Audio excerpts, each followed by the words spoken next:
When we look at our current problems of wokeism, political correctness, and just this retrograde of society, it begins in the educational system. That's where it plants its roots. And from there, it grows out into the minds of everyone in society through the media, um, through a bias and propagandistic uh, narrative. This is caused by the failures of intellectuals within the school systems that have produced a overarching system of sophistry. And so that leads us in today's video. What is intellectualism supposed to be? And then what is sophistry? What is intellectualism? Intellectuals deal with the intellect. And Wikipedia defines the intellect as the part of the mind which distinguishes between the true and false, the real and the superficial, and the objective and the subjective. Um, they deal with things like categorization, um, definitions, stuff like that. Thomas Sowell defined an intellectual as someone whose end product is an idea. And that's a definition that I prefer. Um, for some reason, thinking of it as a job, your end product are the ideas that you create. The intellectual is thus an idea smith, much like in the same way that a blacksmith will forge iron into a certain object to be traded for goods, commodities, or capital. The intellectual is an idea smith. Now, me personally, I do not view myself as an idea miner. I don't really go out and collect data or information on these ideas. I'm an idea smith. I take the raw materials and I put them together into an object, this YouTube channel, which hopefully has some value and will, hopefully make me some money one day. But the idea is that the product, and so it's placed on the market, or the free market of ideas, um, and all the same rules of supply and demand apply to those ideas. Now, when people put their ideas out on this market to be bought, we have to keep in mind that the highest bidder for ideas is and has always been governments. Um, the pen is mightier than the sword. And when you look at, scribes, for instance, it's the government that funds these scribes to record the happenings of the state, which is basically what any historical text is, and has been going on for thousands of years. If you look back at the Egyptians, in order to learn and write in hieroglyphics, you needed to be trained. You needed to go through what is essentially a state-funded program. I think that was the same for Mesoamerican societies like the Mayans. Travel a little east of Egypt, you would get into the Bronze Age Mesopotamian societies like the Assyrians and Babylonians. And there is an interesting carving of the Assyrian king Ashurbanipal where he has a stylus, which is what you use to write cuneiform. Cuneus is the Latin word for wedge, and so you would take a stylus and you would make wedge formations into clay. And so him holding a stylus sort of would give the image of him as an intellectual, as a writer. And his library, Ashurbanipal's library, is one of the biggest sources of information for the later Assyrian Empire. When the Assyrian Empire fell, shortly after the reign of Ashurbanipal, the Neo-Babylonian Empire rose up. And the first Neo-Babylonian emperor was Nabopolassar, and his successor is Nebuchadnezzar II, who's much more famous for his role in the Bible with the Babylonian captivity and the enslavement of the Jews. But that first part of their name, Nabu is the Babylonian god of wisdom and of writing. So again, we see this association between the state and intellectualism, and if you were to go through a state-funded program to learn how to read and write in that language, that is essentially the same as getting an English major degree. The only difference is back then you would actually have a job at the end, because they were actual linguistic majors and not literature majors, which is basically what an English major is. They're not really studying the language, how to use it, and how to apply it. They're just reading Shakespeare and Chaucer and writing fancy book reports. You see the same thing with like painters and sculptors. Who are their real buyers, their patrons, the people who are financially supporting their art? It's usually very wealthy, elitist individuals and the state. And so, if you fast forward to today, the reason so many people who go through these liberal art degrees are Democrats is because there's a very big association with the government's desire to control people, and through the media, through propaganda, but also to get them when they're children and indoctrinate them into certain ideas. And any form of education, um, even like the best theoretical one, it's still a form of indoctrination.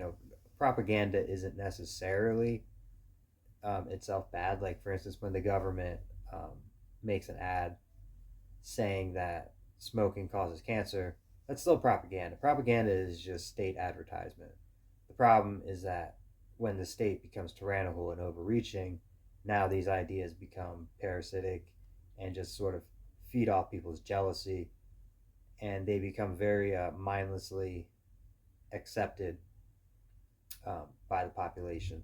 But the people who espouse these ideas, the intellectuals, they're not going to bite the hand that feeds. And so, if the government is paying them to sort of, and I shouldn't say just the government, sort of like the government and the media and stuff like that, and that's where they pay them to churn out,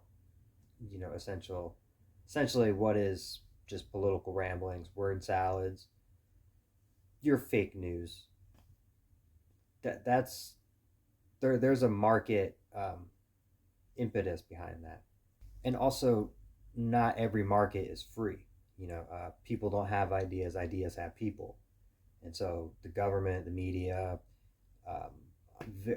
big corporations, they have an interest in controlling the flow of ideas because that allows them to control people, and so they do this through spin. Fake news isn't necessarily fake. This is sort of an erroneous idea that people have about history, that history is fake. It's not fake. It's just heavily spun. And so the people at the top, they try to control the market through authoritarian means, and they'll do things. Obviously classic examples like book burnings, stuff like that. But whenever you have any prohibition in the market, the demand for that product does not go away. It just goes into a black market. And so you have a black market of ideas. And these ideological black markets can lead to revolutionary ideas, actual revolutions. Um, right now it's kind of in a stage where it's just conservative Republican um, channels or blogs or whatever. But if the marketplace became squeezed even more, you would see much more revolutionary action. What these intellectuals should be doing should be protecting the free market of ideas, protecting the virtues of public discourse, free exchange of intellectual goods, etc., etc. But they either choose not to do so or they simply fail to do so. And the market is closing up, and you're not seeing a lot of competition within that market. So it's growing very stagnant. There's no innovation. Competition breeds success. And so when we look at the mainstream media and tenured professors and stuff like that. Nobody is really challenging them. They're not bettering uh, their understanding of intellectualism. This lack of competition, lack of innovation, it's made intellectuals soft. Um, I do martial arts. I've been doing jujitsu and Muay Thai for 5 years, and it's really given me a different perspective on discipline and competition. And I feel as though debates should be an intellectual competition, um, much like in the same way that like an MMA fight is competitive. A debate should be an octagon of ideas. It should not be just a forum where people just say their opinion and then they're protected from actually having to defend that against open scrutiny. They get to kind of just be in their little circle, their little bubble, and their ideas are not being challenged. And so it's making them soft. And this is why you see that leftists don't debate people because they're soft. They're essentially doing non contact sparring equivalent of debating. And that's ridiculous. But it's also driven them to the practice of sophistry. What is sophistry? The word sophistry comes from the Greek word sophia, which is wisdom. So it's what we get words like sophisticated from, philosophy, things like that. A sophos is a wise person. And these sophos would go around to the various city states of Greece and they would sell their knowledge. And that's how they would get their income. Um, so these students that they would pay to learn from these professors, and that's how the professors would get their income.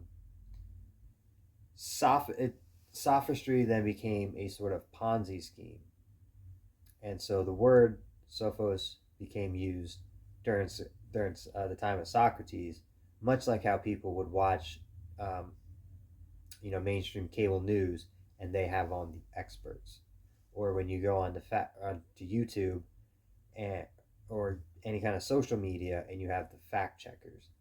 So they started using it very sarcastically. Here are the sophists. Here are the wise people. The college kids. So sophistry is basically a dishonest and a fraudulent business practice. The product is overpriced. It's useless. The only thing that you can really do is then, once you've acquired this degree, the only thing you can really do is go around and sell that degree to somebody else. So it's basically an intellectual Ponzi scheme. And that basically describes any leftist major, sociology, gender studies, shit like that, that they just don't have any real monetary payback. You can't pay that debt off in many cases. And so people have to go around and they just sell that same useless, overpriced information to somebody else, and it's a Ponzi scheme. It just keeps on going. And so in ancient Greece, this was going on, and the person who stood up to it was Socrates. He would go around to the various marketplaces, and he would just trash these sophists in debates because they're untrained and they're soft. It would be like a purple belt going around and just beating people just beating people up.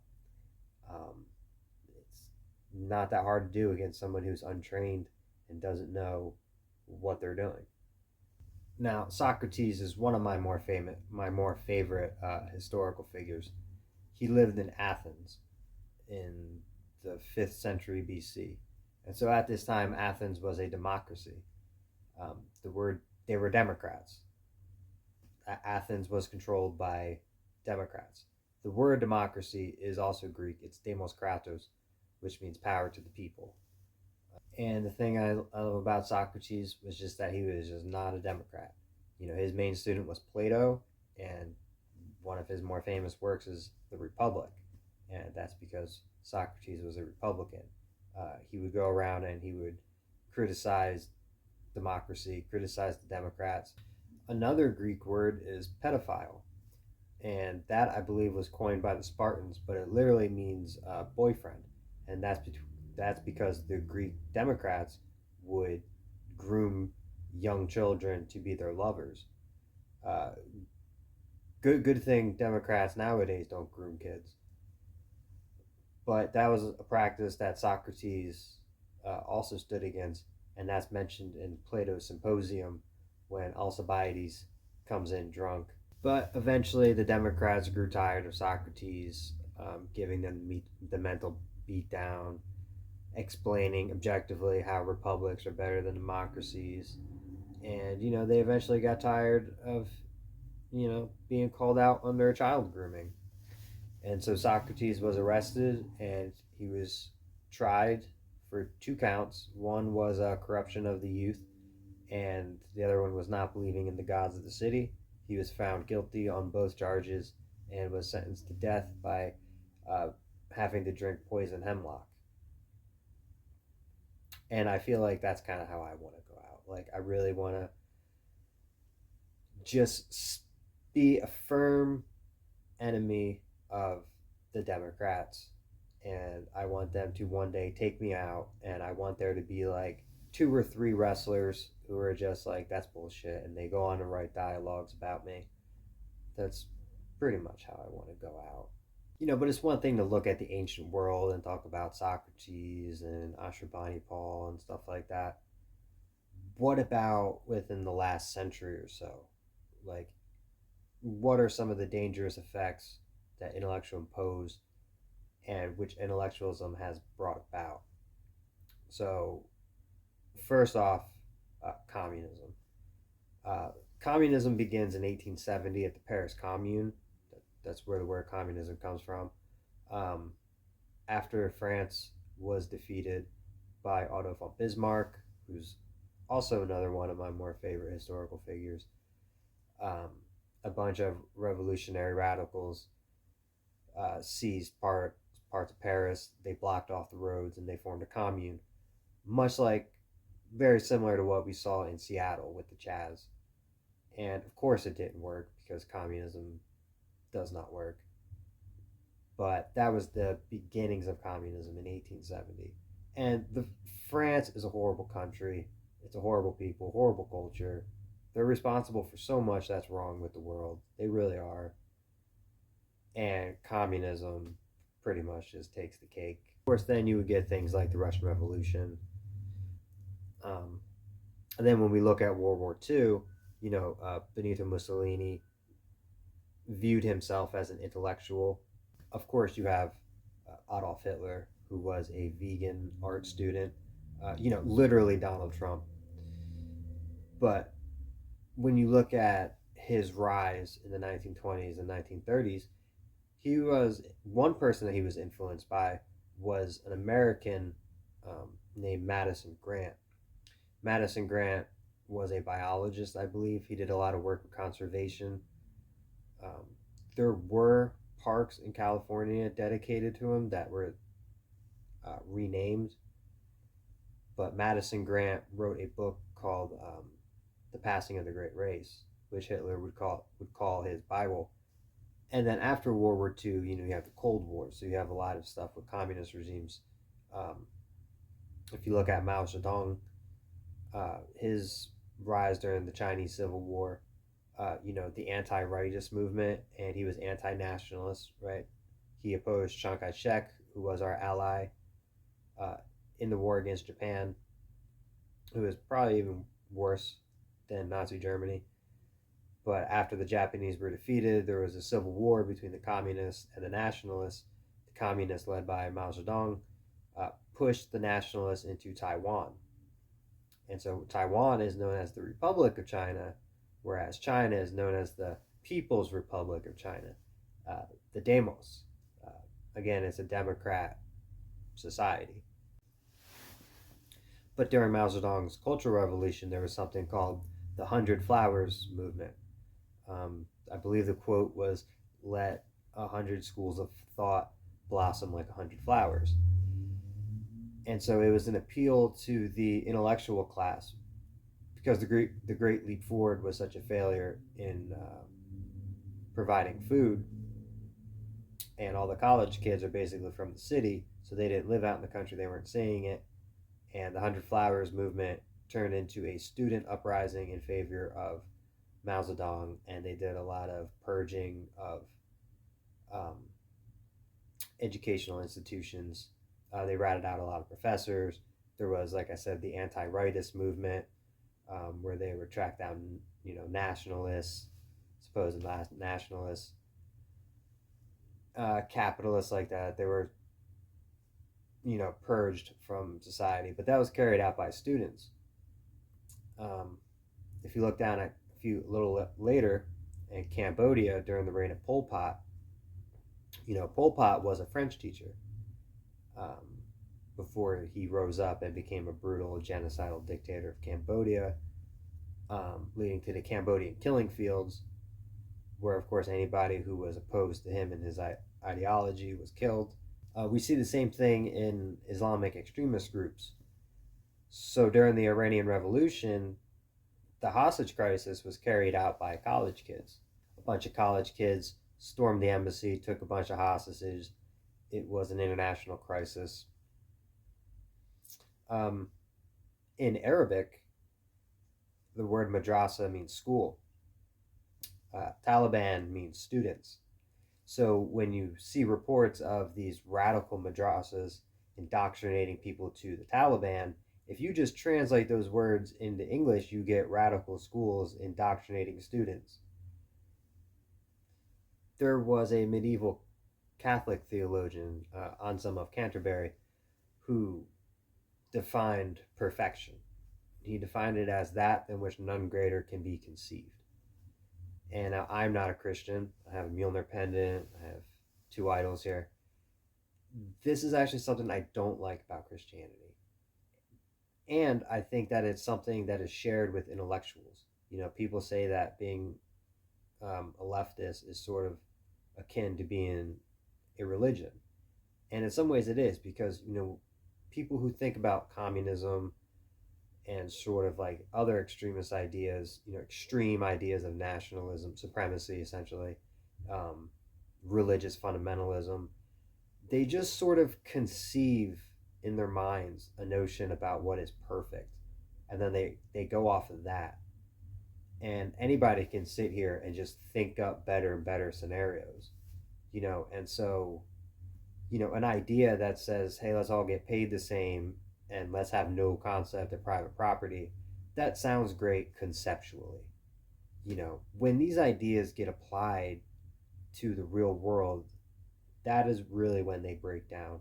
And that's, again, because it's a soft form of intellectualism that cannot handle scrutiny. It can't handle the variable nature of human beings. You can sit here and come up with perfect formulas and axioms for movements of objects, and that works for like physics or something.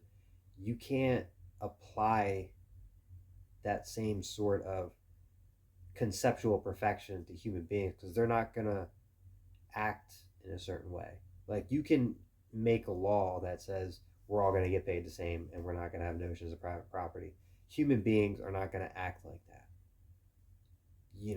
When we look at Islamic extremism, it's also the same thing, that they're just conceiving things in their heads, and that when they go to apply that, it doesn't match well with human free will and just free thought, which clearly makes a better society.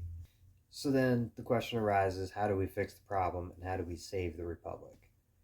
There's a great quote from the Greek historian Thucydides, that a society which separates its warriors from its scholars will have its thinking done by cowards and its fighting done by fools. And so I think that to save intellectualism, we need to essentially have a modern version of the Spartan Agoge. We need to make our schools and public debates more competitive. Like I said, the octagon of ideas. We need to start viewing debating much like the same way we would a competition. We also need to treat political science like an actual science. In the beginning, I read the Wikipedia definition that the intellect is concerned with the real versus the superficial, the objective versus the subjective. Science is objective. It's about using metrics, it's about using evidence, and a theory is not the same as a hypothesis. To say that something is a political theory should be on the same level as a scientific theory. It's because you have an abundance of evidence, you have data, you have experiments that can be recreated and redone and would get the same results. You know, in science, something doesn't become a theory just because something hypothesized that it's true or that somebody is under the opinion that it's true. You don't stop at hypothesis. And that's really what you see with a lot of people with their political ideas. And it's one thing if it's just a certain random person. When you see these same failures and the same lack of discipline in the trade of intellectualism, in the same way, I don't know much about cars. I'm not a mechanic, right? If I went to a mechanic and paid money for a mechanic, I want that mechanic to know shit about cars. And it's the same thing with intellectuals. When we see these experts, these sophists on TV, when we see these people with these participation degrees, it just lessens the entire field. People who are not trained to be intellectuals are supposed to look for intellectuals to be such. You know what I mean? So when people send their kids off to school, they expect the teachers and the administrations to act professionally, to act with just some fucking discipline. I just can't repeat it enough times. Like, to not fill their kids' heads with stupid fucking commie bullshit. Do you know what I mean? Like, it's just, you're supposed to be good at this stuff, you know, and it just makes me so angry when I think about these stupid fucking Democrats who pose to be intellectuals. They are fake black belts. They did not earn virtually anything. They don't even have a fucking interest in their fields most of the time. And it's just the reality. Democracy does not work. Democracy is not a theory, it is a delusion. The average person doesn't even want to be involved in fucking political decisions. This is a republic. Right? Representative republics are so much better than democracies. Democracies fall apart and just give way to tyranny, which is exactly what Socrates said. And that's exactly what we're seeing now. It's because all these people think that they live in a democracy. You do not. Democracy is a failed idea. It is a delusion. And it leads to idiots. And idiot is another Greek word. It comes from idios, which means particular to oneself, like in the word idiosyncrasy or idiom. And so an idiot is someone who has no political ties, no political opinions, and they're just all about themselves. And that is what a democracy is. Democracy is I want, and republicanism is we need. And so Democrats, they're idiots in the literal sense, in the fact that they view the world only from their own opinions, um, and they don't see themselves as part of a society. And I just want to add that I add libertarians to that because it's libertarians and not conservatarians. They are liberals, and they do side with the Democrats. They just don't like you know what I mean, like they are Democrats, like they believe in democracy. Um, but that's a side note. The word idiot. If someone is an idiot, it's because they just kind of live in their own world. They're particular to themselves. They don't see themselves as part of a society. So when they vote for what they think, like what they feel, what they want, not what we need. not what's really going on. They just vote from their own little bubble, and that's democracy. That's Demos Kratos. That's power to the people. That's the little, I call them the poserletariat, the people who run around and pretend to be little revolutionary radicals and stuff like that. And all these words that I defined in Greek, you did not hear from an English major because they're not fucking English majors. They're literature majors. But that wraps up my little rant for today. So I hope you guys enjoyed it. I hope maybe you learned something. Maybe you got a different perspective on something. And if you like it, please like and subscribe. Get notified for future videos. I'm out.